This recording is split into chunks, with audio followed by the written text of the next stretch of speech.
As you can see, Croquella is watching us very carefully as we're trying to collect the eggs that she's very, very recently deposited within this rather makeshift but very effective mound, which is her nest at the moment. And Chris is going to remove the eggs, and as you can see, we're in the centre there, and Chris is going to carefully remove them. Now, unlike snake eggs and many lizard eggs, the crocodile eggs are very much hard-shelled like chickens, and Chris is carefully moving the bark substrate or the orchid bark away and placing them gently in a box that's fulfilled with damp sphagnum moss. I'm keeping an eye on the camera, but also keeping an eye on Croquella, so if the camera does wiggle a little bit, it's probably because Croquella's getting a little too close, but she's alright at the moment. Of course, they do protect their young, so she's not going to enjoy the fact that we're removing. Look at that lovely cluster.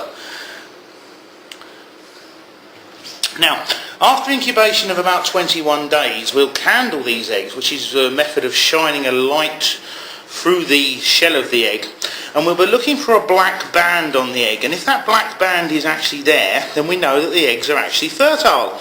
If there's no black band, then unfortunately Croquella wasted her time and the eggs are actually non-viable, they're empty. But we have had young from these, we have witnessed lots of mating, and so hopefully we'll be very, very successful. Now we're hoping to get about between 15 to 30 eggs, but a good clutch would be sort of 20. And they're lovely size there, you can see them being removed. Nice eggs, very, very well formed, no deformities, which is what we want.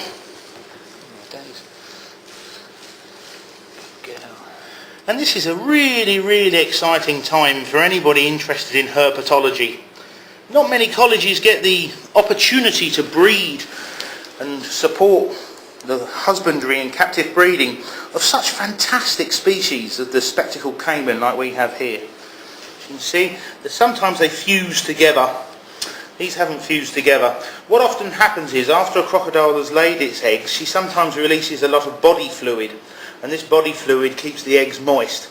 So it's not unusual to find a lot of moisture around the eggs, like you can see at the moment where Chris is digging. The colour of the substrate is slightly darker because of that release of body fluid. What number are we on at the moment then, Chris? 1, 2, 3, 4, 5, 6, 7, 8, 9, 10, 11, 12, 13, 15. 15 eggs, which as I say is a really good clutch, but it looks like she's got a few more jewels hidden there. I can see 3 already. Yeah. So we're really, really, really rocking and rolling. It'd be nice to see what the night vision cameras have detected, because this looks like she may have started laying these last night and the camera was looking dead at this particular position. I feel like trying that 5 minutes.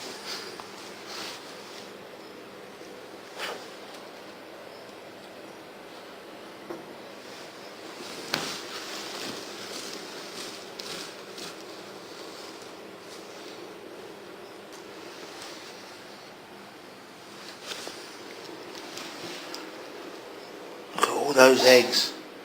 That is absolutely fantastic. I'm just going to pan over to the wonderful mother, Croquella.